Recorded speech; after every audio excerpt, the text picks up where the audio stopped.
Assalamualaikum warahmatullahi wabarakatuh. Berjumpa kembali di channel Belajar Sambil Ngopi.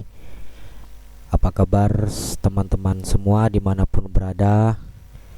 Baik, pada kesempatan pada malam hari ini, biasanya saya beberapa hari kemarin membahas soal-soal tentang TWK HOTS Panalaran. Pada kesempatan pada hari ini, izinkan saya membahas berbagai macam soal tentang tes SKB atau seleksi kompetensi bidang.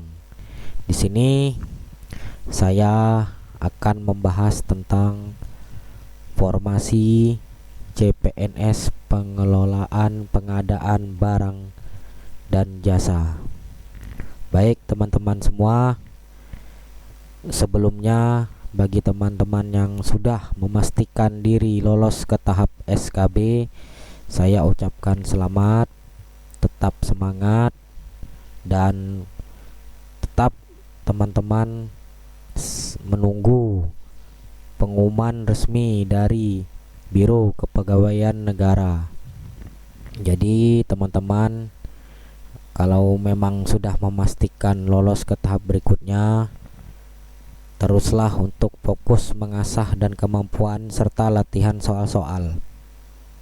Baik teman-teman, untuk pembahasan pada materi pengelolaan pengadaan barang dan jasa ini, sebelum kita melangkah selanjutnya ke soal-soal, sebelumnya teman-teman dimanapun berada, untuk formasi pengadaan barang dan jasa ini ada 9 materi yang harus teman-teman kuasai dan pelajari untuk pengelola pengadaan barang dan jasa pemerintah atau dalam kurung PBJP.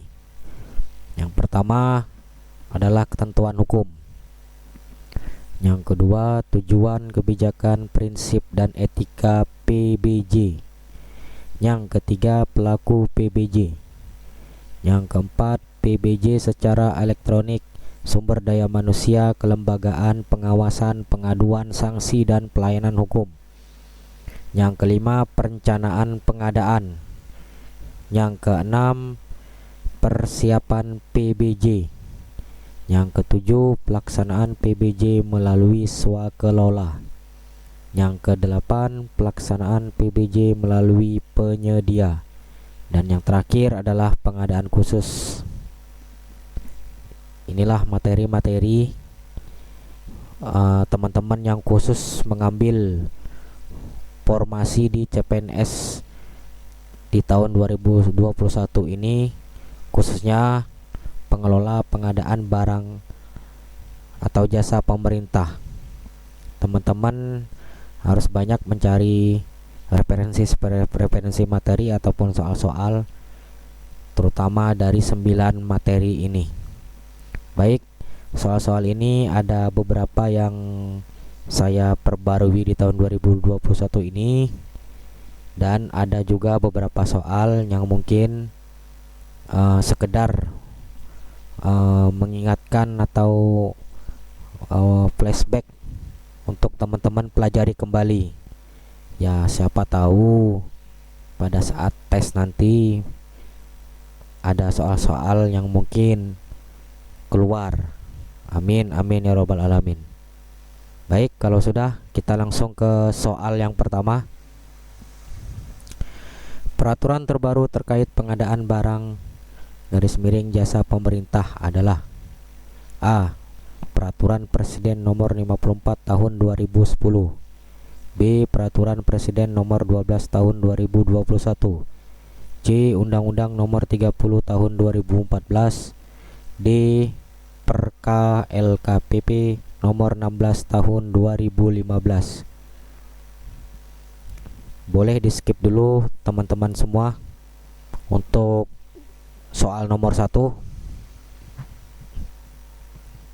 Baik, kalau sudah tahu jawabannya, jadi soal nomor 1 ini adalah jawaban yang B, yaitu Peraturan Presiden Nomor 12 Tahun 2021. Baik, kita langsung ke pembahasan soal.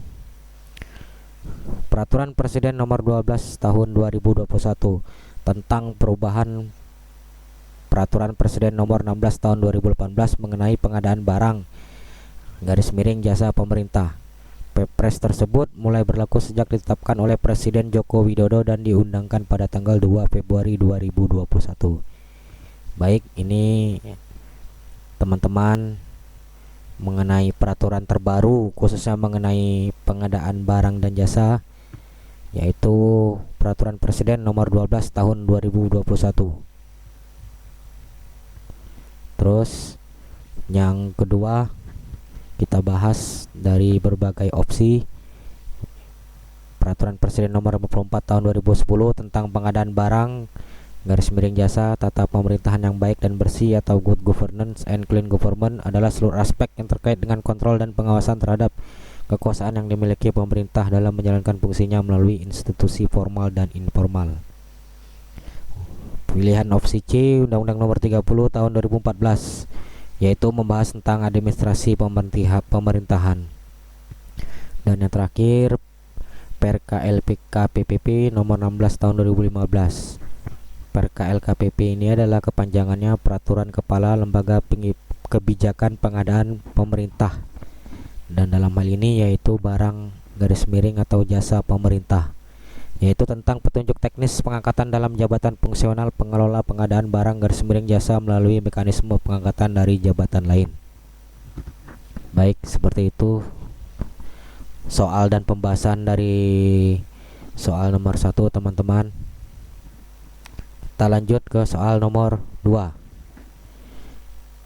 Kegiatan pengadaan barang jasa oleh kementerian lembaga perangkat daerah yang dibiayai oleh APBN APBD yang prosesnya dimulai dari A. Perencanaan kebutuhan sampai dengan pelaksanaan pekerjaan. B. Pemilihan penyedia sampai dengan serah terima pekerjaan. C.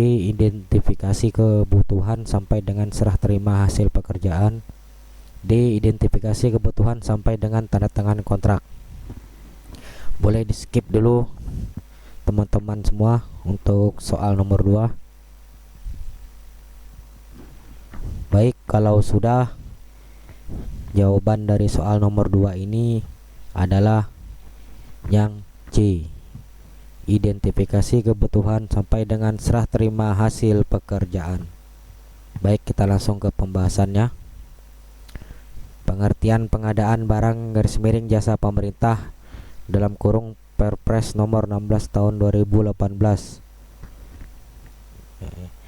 Inilah pengertiannya, yaitu kegiatan pengadaan barang jasa oleh kementerian lembaga perangkat daerah yang dibiayai oleh APBN APBD yang prosesnya dimulai dari identifikasi kebutuhan sampai dengan serah terima hasil pekerjaan.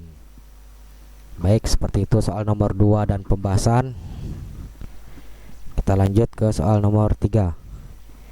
Dasar hukum Perpres Nomor 12 Tahun 2021 tentang perubahan atas Perpres Nomor 16 Tahun 2018 tentang pengadaan barang jasa pemerintah adalah kecuali A. Pasal 4 ayat 1 Undang-Undang Dasar Negara Republik Indonesia tahun 1945. B. Undang-Undang Nomor 1 Tahun 2004. C. Undang-Undang Nomor 30 Tahun 2014. D. Perpres Nomor 16 Tahun 2014. Baik, silakan di skip dulu sahabat semua untuk soal dari nomor 3 ini. Baik, kalau sudah ada yang menentukan jawabannya, jawaban dari soal nomor 3 ini adalah yang D. Yang ditanya dari soal nomor 3 ini adalah kecuali. Berarti untuk dasar hukum Perpres Nomor 12 Tahun 2021 tentang perubahan atas Perpres 16 Tahun 2018 tentang pengadaan barang jasa pemerintah adalah 1. Pasal 4 ayat 1 Undang-Undang Dasar Negara Republik Indonesia tahun 1945. Yang kedua, Undang-Undang Nomor 1 Tahun 2004 tentang Pembendaraan Negara.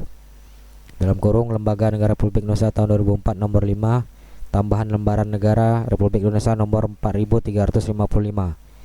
Yang ketiga, Undang-Undang nomor 30 tahun 2014 tentang administrasi pemerintahan dalam kurung Lembaga Negara Republik Indonesia tahun 2014 tahun nomor 292 tambahan lembaga negara Republik Indonesia nomor 5601. Baik. Nomor 4, Undang-Undang nomor 11 tahun 2020 tentang Cipta Kerja dalam kurung Lembaran Negara Republik Indonesia tahun 2020 tahun 245. Tambahan lembaran negara Republik Indonesia nomor 6573. Dan yang terakhir, Peraturan Presiden nomor 16 tahun 2018 tentang pengadaan barang /jasa pemerintah dalam kurung Lembaran Negara Republik Indonesia tahun 2018 nomor 33. Baik, silahkan teman-teman pelajari dasar-dasar hukumnya.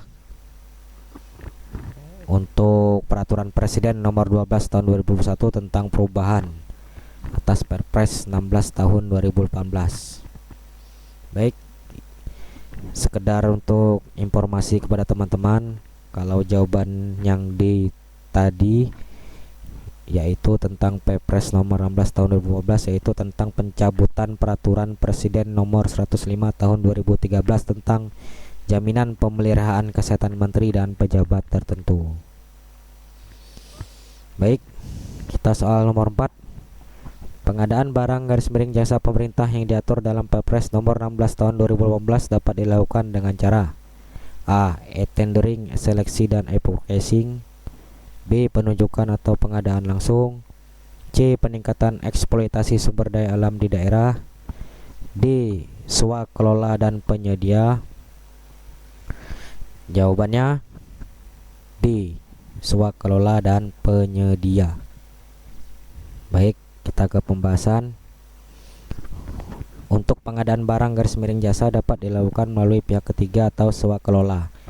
Apabila dilakukan melalui pihak ketiga, metode pengadaannya dapat dilakukan melalui pelelangan, pemilihan, pengadaan langsung, penunjukan langsung, kontes, sayembara, atau melalui seleksi.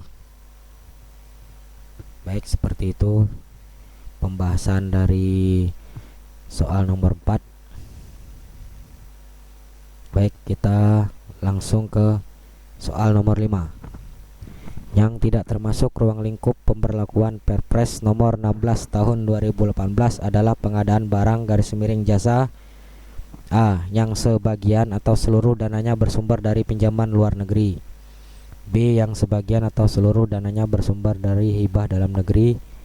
C. Di lingkungan kementerian lembaga peraturan daerah yang menggunakan anggaran belanja dari APBN APBD. Dan yang D. Di lingkungan kementerian lembaga perangkat daerah yang menggunakan anggaran belanja dari swasta. Baik, silahkan teman-teman di skip untuk menentukan pilihan yang mana dari opsi A sampai D yang benar. Jadi yang di sini yang ditanya adalah yang tidak termasuk ruang lingkup. Baik, kalau sudah, jawaban dari soal nomor 5 ini adalah yang D. Di lingkungan kementerian lembaga perangkat daerah yang menggunakan anggaran belanja dari swasta. Baik, untuk pembahasannya teman-teman bisa dilihat di sini. Ruang lingkup pemberlakuan Perpres nomor 16 tahun 2018 adalah pengadaan barang jasa, yaitu nomor 1, pengadaan barang jasa di lingkungan kementerian lembaga perangkat daerah yang menggunakan anggaran belanja dari APBN APBD. Kedua, pengadaan barang atau jasa yang menggunakan anggaran belanja dari APBN APBD yang sebagian atau seluruh dananya bersumber dari pinjaman dalam negeri dan atau hibah dalam negeri yang diterima pemerintah dan atau pemerintah daerah. Dan yang ketiga, pengadaan barang jasa yang menggunakan anggaran belanja dari APBN APBD termasuk yang sebagian atau seluruhnya dibiayai dari pinjaman luar negeri atau hibah luar negeri. Jadi jawaban yang tadi adalah yang D ya teman-teman. Baik, sebelum ke soal berikutnya, kepada teman-teman terima kasih sekali lagi yang sudah menyaksikan channel Belajar Sambil Ngopi. Mohon dukungan dan terus menyaksikan channel ini dengan mensubscribe channel ini. Terima kasih teman-teman atas subscribe-nya. Baik, kita langsung ke soal berikutnya. Nomor 6. Jenis pengadaan barang _jasa pemerintah menurut Peraturan Presiden Nomor 16 Tahun 2018 dikelompokkan menjadi A. 5 kelompok besar, B. 3 kelompok besar, C. 2 kelompok besar, D. 4 kelompok besar. Jawabannya yaitu yang D, 4 kelompok besar. Jadi di sini jenis pengadaan barang atau jasa pemerintah sesuai dengan Perpres nomor 16 tahun 2018 dibagi menjadi 4 kelompok besar, yaitu yang pertama barang, kedua pekerjaan konstruksi, yang ketiga jasa konsultasi, dan keempat jasa lainnya. Baik, di sini pengertian dari barang itu sendiri yaitu barang adalah setiap benda baik berwujud maupun tidak berwujud, bergerak maupun tidak bergerak yang dapat diperdagangkan, dipakai, dipergunakan atau dimanfaatkan oleh pengguna barang. Pengadaan barang dapat meliputi bahan baku, barang setengah jadi, barang jadi, peralatan, dan makhluk hidup. Contoh bahan baku batu kapur, minyak mentah, bahan setengah jadi mesin, kerangka, dan spare part mobil. Barang jadi itu mobil, motor, alat listrik. Sedangkan makhluk hidup contohnya hewan peliharaan, bibit ternak. Selanjutnya pekerjaan konstruksi. Pekerjaan konstruksi itu sendiri mengandung pengertian adalah keseluruhan atau sebagian kegiatan yang meliputi pembangunan, pengoperasian, pemeliharaan, pembongkaran, dan pembangunan kembali suatu bangunan. Contoh pekerjaan membangun kilang minyak yang meliputi pekerjaan engineering, desain, dan konstruksi. Konstruksi meliputi pekerjaan arsitektur, sipil, mekanikal, elektrikal, dan tata lingkungannya beserta kelengkapannya. Pembangunan konstruksi lainnya seperti gedung, jembatan, perkapalan, bangunan lepas pantai, tempat pembuangan sampah, penggilingan padi, dan masih banyak lagi contoh lain. Selanjutnya, jasa konsultasi adalah jasa layanan profesional yang membutuhkan keahlian tertentu di berbagai bidang keilmuan yang mengutamakan adanya olah pikir atau brainware. Contoh jasa rekayasa, jasa perencanaan dan pengawasan untuk pekerjaan konstruksi, jasa keahlian profesi seperti jasa penasehat, jasa penilaian, jasa pendampingan, bantuan teknis, konsultan manajemen dan konsultan hukum, pekerjaan survei yang membutuhkan telaahan tenaga ahli khusus. Dan yang nomor 4, jasa lainnya. Jasa lainnya ini adalah jasa non konsultasi atau jasa yang membutuhkan peralatan, metodologi khusus, dan atau keterampilan dalam kurung skillware dalam suatu sistem tata kelola yang telah dikenal luas di dunia usaha untuk menyelesaikan suatu pekerjaan. Contoh jasa boga atau catering, jasa lainnya kebersihan, jasa penyedia tenaga kerja, jasa penyewaan, jasa penyelaman, jasa akomodasi, jasa angkutan penumpang, dan masih banyak lagi jenis jasa lainnya. Baik, seperti itu teman-teman. 4 kelompok besar harus diingat ya teman-teman.